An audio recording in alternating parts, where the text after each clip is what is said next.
പ്രിയപ്പെട്ട മക്കളെ, നമുക്ക് 30 മാർക്കിന്റെ ചോദ്യങ്ങൾ നോക്കിയാലോ. 1 മാർക്കിന്റെ 30 ക്വസ്റ്റ്യൻസ് സെറ്റ് ആണല്ലോ. അപ്പൊ തീരെ സമയം പാഴാക്കുന്നില്ല, നേരെ ചോദ്യത്തിലേക്ക് പോകുന്ന സമയത്ത് ഒന്നാമത്തെ question, what is the potential difference between two phase line, അല്ലെങ്കിൽ 2 ഫേസ് ലൈനുകൾ തമ്മിലുള്ള പൊട്ടൻഷ്യൽ വ്യത്യാസം എത്ര എന്ന് ചോദിച്ചു കഴിഞ്ഞാൽ എന്റെ മക്കളെ എഴുതി വെക്കണം, 400 വോൾട്ട് ആണ് എന്നങ്ങോട്ട് എഴുതി വെച്ചേക്കുക. ഇനി അഥവാ ഇങ്ങനെ ചോദിച്ചാലോ, ഒരു ഫേസും ന്യൂട്രലും തമ്മിലുള്ള പൊട്ടൻഷ്യൽ ഡിഫറൻസ് അഥവാ പൊട്ടൻഷ്യൽ വ്യത്യാസം ചോദിച്ചു കഴിഞ്ഞാൽ നിങ്ങൾ വരണം 230 വോൾട്ടാ. ഒരു ഫേസും എർത്തും ആണെങ്കിൽ അതും 230. ഇനി എർത്തും ന്യൂട്രലും ആണെങ്കിൽ എന്താണ്, 0 വോൾട്ട് ആണ്. ഓക്കെ, സെറ്റ് ആണ്. അപ്പൊ രണ്ടാമത്തെ ചോദ്യത്തിലേക്ക് പോവാം മക്കൾ. രണ്ടാമത്തെ ചോദ്യം, ഒബ്സർവ് ദ ഫിഗർ. ഈ ചിത്രം നോക്കുക. Write down the name of the device. ഈ ഉപകരണത്തിന്റെ പേര് എഴുതുക. ഈ ഉപകരണം കാണാത്ത ആരും ഉണ്ടാവില്ല. ഈ പച്ച റീഡിംഗ് ഒക്കെ എഴുതി കാണിക്കുന്ന ആ ഉപകരണത്തിന്റെ പേരാണെന്ത്, വാട്ട് അവർ മീറ്റർ. എന്താണ്, വാട്ട് അവർ മീറ്റർ എന്നിങ്ങോട്ട് എഴുതി വെച്ചേക്ക്, മാർക്ക് അടിക്കുക. അടുത്ത ചോദ്യം, in house hold electrification the safety fuse are connected in dash lines. അല്ല, എന്താ ചോദ്യം, ഗൃഹവൈദ്യുതീകരണത്തിൽ ഏത് ലൈനിലാണ് ഫ്യൂസ് ഘടിപ്പിക്കുന്നത് എന്നാണ് ചോദ്യം. അപ്പൊ 4 ഓപ്ഷൻ ഉണ്ട്. 1 neutral wire, 2 live wire, 3 earth wire, 4 fuse wire. മക്കളെ ഒരു സംശയവും വേണ്ട, ഇതിന്റെ ആൻസർ എന്ന് പറഞ്ഞു കഴിഞ്ഞാൽ എന്താണ്, ലൈവ് വയർ ആണ്. എന്താണ്, ലൈവ് വയർ ആണ് ഇതിന്റെ ആൻസർ എന്ന് പറഞ്ഞാൽ മക്കൾ എന്ത് ചെയ്യരുത്, ഒരു കാരണവശാലും മറക്കാൻ പാടില്ല. അടുത്ത ചോദ്യം, the working principle of A transformer is. ഒരുപാട് തവണ ചോദിച്ച ചോദ്യമാണ്, ഇനിയും ചോദിക്കും. ഒരു ട്രാൻസ്ഫോമറിന്റെ പ്രവർത്തന തത്വം എന്താണ് മക്കളെ? 4 ഓപ്ഷൻ തന്നിട്ടുണ്ട്. ഇലക്ട്രോ മാഗ്നറ്റിക് ഇൻഡക്ഷൻ അഥവാ വൈദ്യുത കാന്തിക പ്രേരണം, self induction, Fleming's right hand rule, വലതുകൈ നിയമം ഫ്ലെമിംഗിന്റെ, അതേപോലെ മ്യൂച്വൽ ഇൻഡക്ഷൻ. ഈ 4 ഓപ്ഷൻ ഏതാണ് ശരിയെന്ന് ചോദിച്ചു കഴിഞ്ഞാൽ ഒരു സംശയം വേണ്ട, മ്യൂച്വൽ ഇൻഡക്ഷൻ ആണ് എന്ത് ശരിയായിട്ടുള്ള ആൻസർ. അടുത്ത ചോദ്യത്തിലേക്ക് പോവാം. Which method of collection is adopted in household appliances? ഗാർഹിക ഉപകരണങ്ങൾ ഘടിപ്പിക്കുന്നത് ഏത് രീതിയിലാണ് എന്നാണ് ചോദിച്ച മക്കളെ. ഏത് രീതിയിലാണ് ഗാർഹിക ഉപകരണങ്ങൾ ഇലക്ട്രിക്കൽ അപ്ലയൻസസ് നമ്മൾ എന്ത് ചെയ്യുക, ഘടിപ്പിക്കുക? ഒന്നാമത്തെ ഓപ്ഷൻ സീരീസ് അഥവാ ശ്രേണി രീതി, രണ്ടാമത്തത് പാരലൽ അഥവാ സമാന്തര രീതി, മൂന്നാമത്തത് സീരീസും പാരലലും സമാന്തര ശ്രേണി രീതി. ഇനി നാലാമത്തത് നൺ ഓഫ് ദിസ്, ഇവയിൽ ഒന്നുമല്ല. ഒരു സംശയം വേണ്ട, നമ്മുടെ വീട്ടിലുള്ള ഉപകരണങ്ങൾ നമ്മൾ എങ്ങനെ കണക്ട് ചെയ്യുക? നമ്മുടെ വീട്ടിലുള്ള ഉപകരണങ്ങൾ നമ്മൾ കണക്ട് ചെയ്യുക എങ്ങനെയാണ്? പാരലൽ അഥവാ സമാന്തര രീതിയിലാണ് ഗാർഹിക ഉപകരണങ്ങൾ, നമ്മുടെ വീട്ടിലുള്ള ഉപകരണം എന്ത് ചെയ്യുക, കണക്ട് ചെയ്തു വെക്കുക. അടുത്ത ചോദ്യത്തിലേക്ക് പോവാം. Name the commercial unit of energy, അല്ലെങ്കിൽ ഊർജത്തിന്റെ വ്യാവസായിക യൂണിറ്റ് എന്താണ്? ഇത് അവിടെ തന്നിട്ടുണ്ട്. Joule, 2 kilo watt hour, 3 joule per second, 4 watt. ഒരു കാരണവശാലും മക്കൾ കൺഫ്യൂഷൻ ആവരുത്. എന്താണ് കൊമേഴ്ഷ്യൽ യൂണിറ്റ്? വ്യാവസായിക യൂണിറ്റ് ചോദിച്ചു കഴിഞ്ഞാൽ അത് കിലോ വാട്ട് അവർ ആണ്. സെറ്റാണ്. അടുത്ത ചോദ്യം, the insulation colour of earth wire is. Earth വയറിന്റെ നിറം എന്ത്? നമ്മൾ എർത്ത് വയർ അല്ലേ, ആ എർത്ത് വയറിന്റെ നിറം എന്താണെന്ന് ചോദിച്ചത്. ബ്ലൂ അഥവാ നീല, റെഡ് അഥവാ ചുവപ്പ്, ഗ്രീൻ അഥവാ പച്ച, വൈറ്റ് അഥവാ വെള്ള. ഏതാ? ഒരു സംശയം വേണ്ട, ഗ്രീൻ ആണ്. ഗ്രീൻ. Okay, next. അടുത്ത ചോദ്യം, in India electricity is produced as dash voltage in power station. ഇന്ത്യയിലെ പവർ സ്റ്റേഷനുകളിൽ ഉൽപ്പാദിപ്പിക്കപ്പെടുന്ന വൈദ്യുതിയുടെ അളവ് എത്ര വോൾട്ടിലാണ് ഉൽപ്പാദിപ്പിക്കുന്നത്? ഓപ്ഷൻ നോക്ക്, നല്ല കൺഫ്യൂഷൻ ആക്കാൻ ഏറ്റവും നല്ല ബെസ്റ്റ് ക്വസ്റ്റ്യൻ ആണ് ഇതാ. ഒന്നാമത്തത് 11 വോൾട്ട്, രണ്ടാമത്തത് 11,000 കിലോ വോൾട്ട്, മൂന്നാമത്തത് 11,000 വോൾട്ട്, നാലാമത്തത് 230 വോൾട്ട്. മക്കളെ, നമ്മളെ പവർ സ്റ്റേഷൻ ഉണ്ടാക്കുന്ന കറണ്ട് എത്ര വോൾട്ടാന്ന് ചോദിച്ചു കഴിഞ്ഞാൽ അത് 11 കിലോ വോൾട്ട് ആണ്. 11 കിലോ വോൾട്ട് എന്ന് പറഞ്ഞാൽ എന്താണ്? 11,000 വോൾട്ട് ആണ്. അപ്പൊ 11,000 വോൾട്ട് ആണ് എന്ത് ശരിയായിട്ടുള്ള ആൻസർ. ഓക്കെ, അടുത്ത ചോദ്യം, അടയാളപ്പെടുത്തിയ ഭാഗം ഏതാണ്?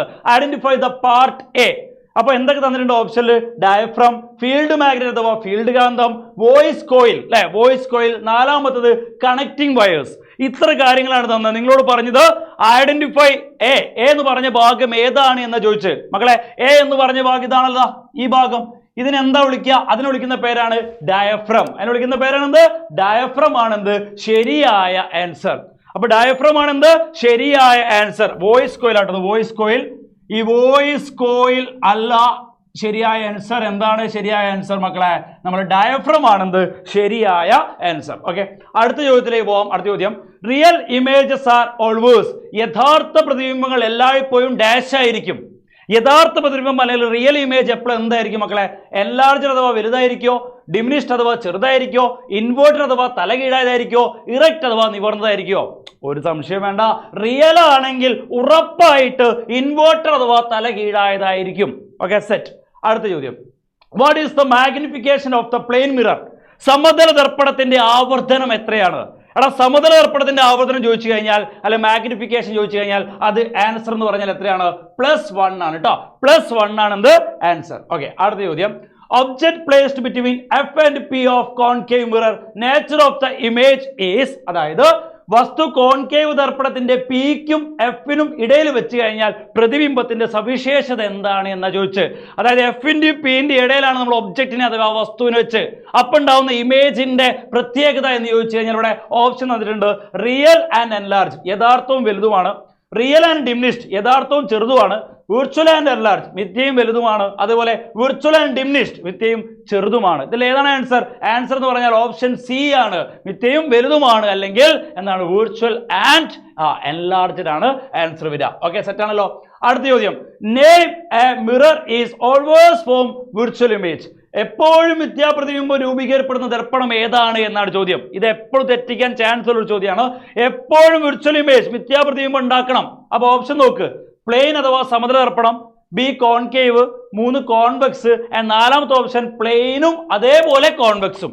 അപ്പൊ പെട്ടെന്ന് നമ്മൾ എന്ത് ചെയ്യുന്നറിയോ, ഈ പ്ലെയിന് കാണുന്ന സമയത്ത് നേരെ പ്ലെയിൻ അങ്ങോട്ട് എന്ത് ചെയ്യും, പോയിട്ട് നമ്മൾ അങ്ങോട്ട് അതാണ് ശരി അങ്ങോട്ട് ഉറപ്പിക്കും. പക്ഷെ അല്ല, പ്ലെയിന് മാത്രമല്ല ഇവിടെ ഉള്ളത്, പ്ലെയിനും അതേപോലെ കോൺവെക്സോടും വരുന്നൊരു ഓപ്ഷൻ ഉണ്ട്. ഈ രണ്ടെണ്ണത്തിന് പ്രത്യേകം എന്താ? ഈ രണ്ടെണ്ണത്തിലുണ്ടാകുന്ന ഇമേജ് അഥവാ പ്രതിബിംബം എന്ന് പറഞ്ഞാൽ എന്താണ്? വിർച്വൽ അഥവാ മിഥ്യാ പ്രതിബിംബമാണ് ഉണ്ടാവുന്നത്. അപ്പോൾ ഓപ്ഷൻ ഡി ആണെന്ത് ശരിയായിട്ടുള്ള ആൻസർ. അപ്പോൾ ക്വസ്റ്റ്യൻ നന്നായിട്ട് വായിച്ചിട്ടില്ലെങ്കിൽ തെറ്റും എന്നുള്ളതിന്റെ ഒരു ഉദാഹരണമാണ്, എക്സാമ്പിളാണ് ഞാനിപ്പോൾ കാണിച്ചു തന്നത്. ഓക്കെ, അടുത്ത ചോദ്യം.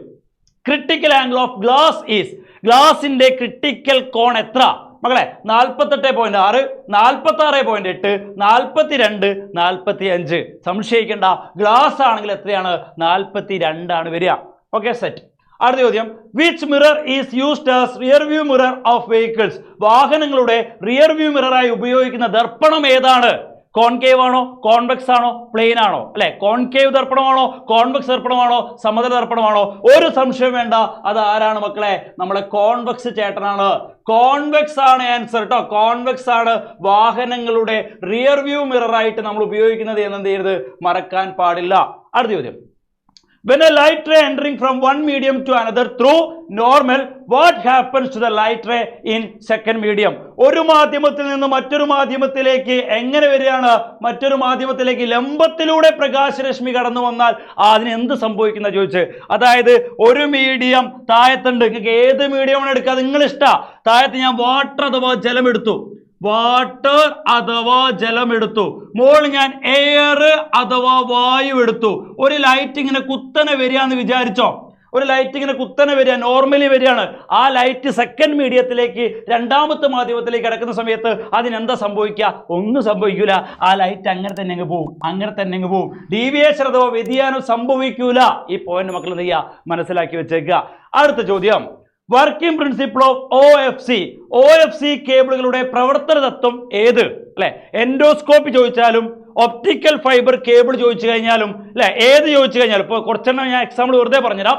വേറൊന്നാണെന്ത്, നമ്മുടെ ഡയമണ്ട് തിളങ്ങാനുള്ള കാരണം, shining of the diamond, Periscope, reflector അല്ലെ, അല്ലെങ്കിൽ ഈ പറഞ്ഞ പോലെ OFC ഏത് ചോദിച്ചാലും, ഈ പറഞ്ഞ ഏത് ചോദിച്ചു കഴിഞ്ഞാലും മക്കളെ എഴുതേണ്ടത് വർക്കിംഗ് പ്രിൻസിപ്പിൾ എന്ന് പറഞ്ഞാൽ ടോട്ടൽ ഇന്റേണൽ റിഫ്ലക്ഷൻ ആണ്, അഥവാ പൂർണ്ണാന്തര പ്രതിപതനമാണ്. ഓക്കെ, അപ്പൊ നമ്മുടെ ടെക്സ്റ്റിൽ നമുക്ക് പഠിക്കാനുള്ള പ്രധാനപ്പെട്ട 2 കാര്യങ്ങളുണ്ട്. അതിൽ ഒന്നെന്താണ്?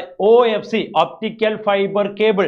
രണ്ടാമത്തെ ആള് എൻഡോസ്കോപ്പി. ഈ 2 സ്ഥലങ്ങളുടെയും ഈ 2 സാധനങ്ങളുടെയും ആപ്ലിക്കേഷൻ, പ്രവർത്തന തത്വം ഏതാണെന്ന് ചോദിച്ചു കഴിഞ്ഞാൽ ഒരു സംശയവും വേണ്ട മക്കളെ, ടോട്ടൽ ഇന്റേണൽ റിഫ്ലക്ഷൻ അഥവാ പൂർണ്ണാന്തര പ്രതിപതനമാണ് എന്ന് ഓർത്ത് വെച്ചേക്കുക. അടുത്ത ചോദ്യം. Find out the number of images seen if the 2 plane mirrors are arranged at an angle of 120 degree. 2 സമതല ദർപ്പണങ്ങളെ 120 ഡിഗ്രി കോണളവിൽ ക്രമീകരിച്ചാൽ അവയ്ക്കിടയിൽ രൂപപ്പെടുന്ന പ്രതിബിംബങ്ങളുടെ എണ്ണം കണക്കാക്കുക. മക്കളെ, പ്രതിബിംബങ്ങളുടെ എണ്ണം കണക്കാക്കാൻ ഇക്വേഷൻ നമുക്കറിയാം. n = എന്താ? 360 ഹരിക്കണം θ-1, 360 by θ-1 അല്ലേ. അപ്പൊ 360 by ഇവിടെ എത്ര ആംഗിള്, എത്ര കോണളവ് തന്നത്? 120, 120 -1 അല്ലെ. അപ്പോൾ നോക്ക്, 360 ഹരിക്കണം 120 എന്ന് പറഞ്ഞാൽ എത്രയാ? 3 ആണ്. 3 - 1 എന്ന് പറഞ്ഞാൽ എത്രയാ? 2. അപ്പൊ 2 ഇമേജ് ആണ് ഉണ്ടാവുക, 2 പ്രതിബിംബങ്ങളാണ് ഉണ്ടാവുക എന്ന് കിട്ടി. Simple question. ഓക്കെ, അടുത്ത ചോദ്യം. Which of the following picture is connected according to Fleming's right hand rule? ഫ്ലെമിങ്ങിന്റെ വലതുകൈ നിയമവുമായി ബന്ധപ്പെട്ട ശരിയായ ചിത്രം ഏത്? ഇവിടെ 4 ചിത്രം തന്നിട്ടുണ്ട്. അപ്പോ ഫ്ലെമിങ്ങിന്റെ വലതുകൈ ആയിക്കോട്ടെ ഇടതുകൈ ആയിക്കോട്ടെ മക്കൾ ഓർത്തു വെക്കേണ്ട ഒരു മന്ത്രമുണ്ട്. ആ മന്ത്രമാണ് ഫാദർ മദർ ചൈൽഡ്, അല്ലെ?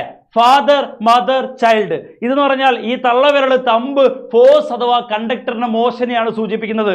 ഇനി ചൂണ്ടുവിരൽ ഫോർ ഫിംഗർ ഇൻഡിക്കേറ്റ് ചെയ്യുന്നത് മാഗ്നറ്റിക് ഫീൽഡിന്റെ ഡയറക്ഷനെയാണ്.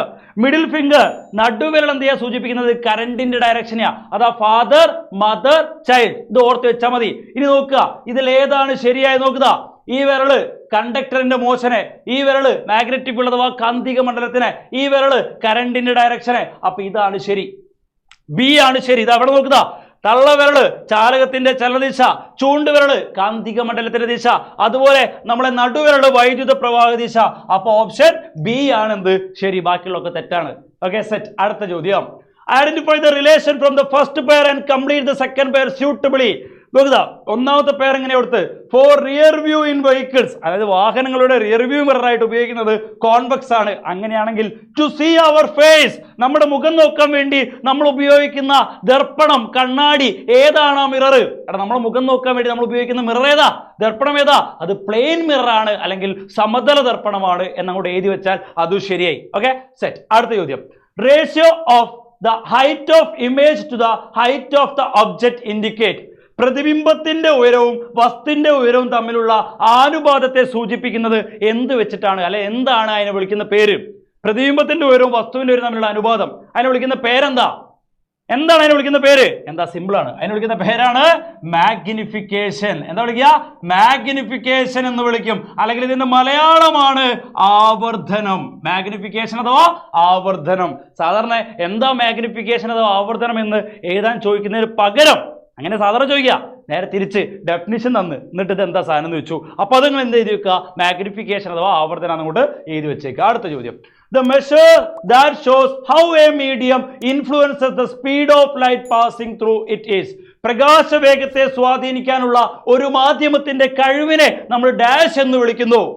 സാധാരണ നേരത്തെ ചോദിച്ചാൽ തന്നെ ഒരു സാധനം തന്നിട്ട് നിങ്ങളോട് അതിന്റെ ഡെഫിനിഷൻ എഴുതാൻ അല്ല പറയുന്നത്, ഡെഫിനിഷൻ തന്നിട്ട് അത് എന്താണെന്നാണ് ചോദിക്കുന്നത്. പ്രകാശവേഗത്തിനെ സ്വാധീനിക്കാനുള്ള ഒരു മാധ്യമത്തിന്റെ കഴിവ്, ലൈറ്റിന്റെ സ്പീഡിനെ ഇൻഫ്ലുവൻസ് ചെയ്യാനുള്ള ഒരു മീഡിയത്തിന്റെ എബിലിറ്റിനെ വിളിക്കുന്ന പേരെന്താ മക്കളെ? ഒരു സംശയം വേണ്ട, അതിനെ വിളിക്കുന്ന പേരാണ് ഒപ്റ്റിക്കൽ ഡെൻസിറ്റി.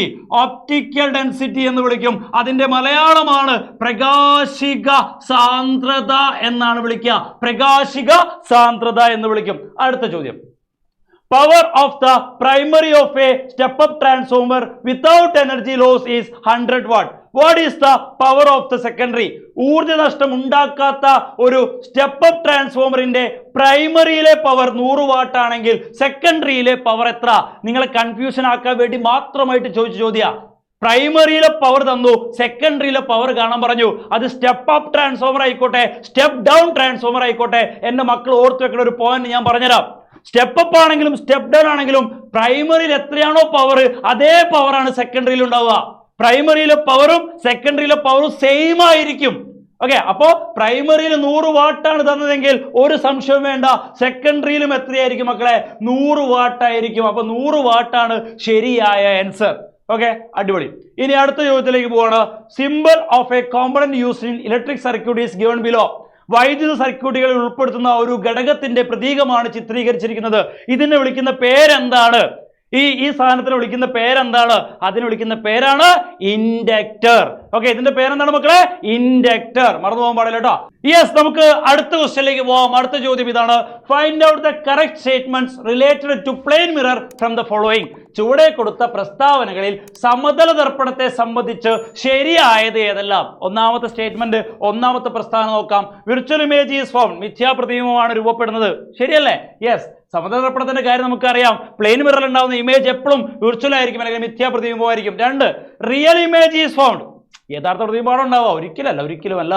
മൂന്നാമത്തത്, ഇമേജ് ഫോം ഈസ് മാഗ്നിഫൈഡ്, വസ്തുവിനേക്കാൾ വലിയ പ്രതിബിംബം ഉണ്ടാവുക. ആണോ? നമ്മൾ സാധാരണ കണ്ണാടി നോക്കുമ്പോൾ നമ്മളെയൊക്കെ വലിയ പ്രതിബിംബമാണോ കാണുക? നമ്മളെയൊക്കെ വലിയ ഇമേജ് ആണോ കാണുക? അല്ല, ഒരിക്കലുമല്ല. അപ്പൊ അത് തെറ്റാണ്.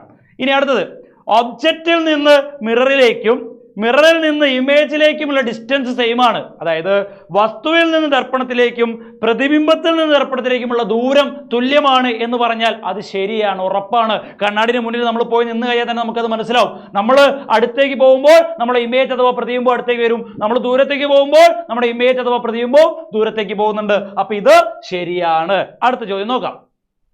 When two plane mirrors are arranged as shown in the figure, ചിത്രത്തിൽ കാണുന്നത് പോലെ രണ്ട് സമതല ദർപ്പണങ്ങൾ നമ്മൾ ക്രമീകരിച്ചു. അപ്പൊ എന്താ സംഭവിച്ചത്? 5 images of an object are formed. ഈ ഒബ്ജക്റ്റിന്റെ, ഈ വസ്തുവിന്റെ 5 ഇമേജ്, 5 പ്രതിബിംബം ഈ കണ്ണാടികൾ ഉണ്ടായി. അങ്ങനെയാണെങ്കിൽ ഈ രണ്ട് കണ്ണാടികൾ തമ്മിലുള്ള ആംഗിൾ, കോണളവ് എത്രയാണെന്ന് ചോദിച്ചു. എടാ, നേരത്തെ നമ്പർ ഓഫ് ഇമേജസ്, പ്രതിബിംബങ്ങളുടെ എണ്ണം കാണാൻ പറഞ്ഞു. ഇവിടെ നേരെ തിരിച്ച് തീറ്റ അല്ലെങ്കിൽ എന്ത് കാണാൻ പറഞ്ഞു? ആംഗിൾ കാണാൻ പറഞ്ഞു. അപ്പൊ എങ്ങനെ വന്നാൽ നമുക്ക് ചെയ്യാൻ പറ്റണം? അപ്പൊ തീറ്റ കാണാൻ വേണ്ടി തീറ്റ ഈക്വൽ ടു 360/n+1 ചെയ്താൽ മതി. ഓക്കെ, അപ്പൊ 360 ഡിവൈഡഡ് ബൈ n എന്ന് പറഞ്ഞാൽ എത്രയാ? 5 ഇമേജ് അല്ലേ, 5 പ്രതിബിംബം അല്ലേ. അപ്പൊ 5 + 1, 5 + 1 എന്ന് പറഞ്ഞാൽ എത്രയാ? 360 ഡിവൈഡഡ് ബൈ 6 എന്ന് വരും. 36 എത്ര പ്രാവശ്യം പോകും? 6 മക്കളെ, 6 അല്ലേ 36. അപ്പൊ ആൻസർ കിട്ടും 60 ഡിഗ്രി എന്ന് ആൻസർ കിട്ടും. ഇത്രേ പരിപാടി ഉള്ളൂ. അപ്പൊ 60 ഡിഗ്രിയാണ് ആൻസർ. സെറ്റ്. അടുത്ത ചോദ്യം. The magnification of image formed by a mirror does not depend on the position of the object. Which type of mirror is this? ഒരു ദർപ്പണം രൂപപ്പെടുത്തുന്ന പ്രതിബിംബത്തിന്റെ ആവർത്തനം വസ്തുവിന്റെ സ്ഥാനത്തെ ആശ്രയിക്കുന്നില്ലെങ്കിൽ ഒരു സംശയവും വേണ്ട, നോ ഡൗട്ട് അത് എന്ത് മിറർ ആയിരിക്കും മക്കളെ? പ്ലെയിൻ മിറർ അഥവാ സമതല ദർപ്പണമായിരിക്കും. ഓക്കെ, അടുത്ത ചോദ്യം. The frequency of the current produced in the power station of our country is. നമ്മുടെ രാജ്യത്തെ പവർ സ്റ്റേഷനുകളിൽ വിതരണത്തിനായി ഉൽപ്പാദിപ്പിക്കുന്ന വൈദ്യുതിയുടെ ആവൃത്തി എത്ര? ഫ്രീക്വൻസി ചോദിക്കാനുള്ള ചാൻസ് വളരെ കൂടുതലാണ്. ഫ്രീക്വൻസി അഥവാ ആവൃത്തി മക്കളെ ഒരിക്കലും മറക്കരുത്, 50 ഹെർട്സ് ആണ്. 50 ഹെർട്സ് ആണ് കേട്ടോ. ഓക്കെ, അടുത്ത ചോദ്യം. Identify the relation from the first pair with respect to current and complete the second pair suitable. വൈദ്യുത പ്രവാഹവുമായി ബന്ധപ്പെട്ട് തന്നിരിക്കുന്ന ഒന്നാം സമവാക്യ ബന്ധം കണ്ടെത്തി രണ്ടാം സമവാക്യത്തെ നമ്മൾ എന്ത് ചെയ്യുക? പൂർത്തിയാക്കണം. ഒന്നുമില്ല, ഒന്നാമത്തെ എന്താ? ഊർജം അഥവാ എനർജി, I²RT എന്ന് കൊടുത്തിട്ടുണ്ട്. ഇവിടെ എന്താ? I²R. I²R എന്ന് പറഞ്ഞാൽ എന്താ മക്കളെ? I²R എന്ത് കാണാനുള്ള ഇക്വേഷനാ? പവർ കാണാനുള്ള ഇക്വേഷനാണ്. അപ്പൊ പവർ ആണ്, പവർ. മനസ്സിലായോ? പവർ. എന്ത് എളുപ്പമുള്ള ചോദ്യം അല്ലെ? പവർ ഇതൊക്കെ നിങ്ങൾ അറിയുന്ന ചോദ്യമാണ് അല്ലെ? വളരെ എളുപ്പമുള്ള ചോദ്യമാണോ? അടുത്ത question. The working principle of A generator is. ജനറേറ്ററിന്റെ പ്രവർത്തന തത്വം എന്താണ് മക്കളെ? ജനറേറ്ററിന്റെ വർക്കിംഗ് പ്രിൻസിപ്പിൾ ചോദിച്ചാൽ ഒരു സംശയമില്ലാതെ നിങ്ങൾ എന്ത് ചെയ്യണം? മൂന്നാമത്തെ ചാപ്റ്ററിന്റെ പേരങ്ങോട്ട് എഴുതി വെക്കുക. ജനറേറ്ററിന്റെ വർക്കിംഗ് പ്രിൻസിപ്പിൾ, ജനറേറ്ററിന്റെ പ്രവർത്തന തത്വം എന്ന് പറഞ്ഞാൽ ഇലക്ട്രോ മാഗ്നറ്റിക് ഇൻഡക്ഷൻ അഥവാ വൈദ്യുത കാന്തിക പ്രേരണം ആണ്. യെസ്. അപ്പൊ നമ്മൾ 30 ക്വസ്റ്റ്യൻസ് വളരെ പെട്ടെന്ന് നിങ്ങൾക്ക് എന്ത് ചെയ്യാണ്? എക്സാമിന് വേണ്ടിയിട്ട് മാത്രമായിട്ട് സാറ് പ്രിപ്പയർ ചെയ്താണോ? ഈ ക്വസ്റ്റ്യൻസിൽ അധികം നിങ്ങളെ ക്വസ്റ്റ്യൻ പേപ്പർ നിങ്ങൾക്ക് കാണാൻ പറ്റും. അപ്പൊ എന്ത് ചെയ്യുക? എല്ലാവരും നന്നായിട്ട് പഠിക്കുക. ഓക്കെ, നമുക്ക് എന്ത് ചെയ്യാം? വീണ്ടും കാണാം കണ്ടന്റ് വീഡിയോ ആയിട്ട്. ബൈ.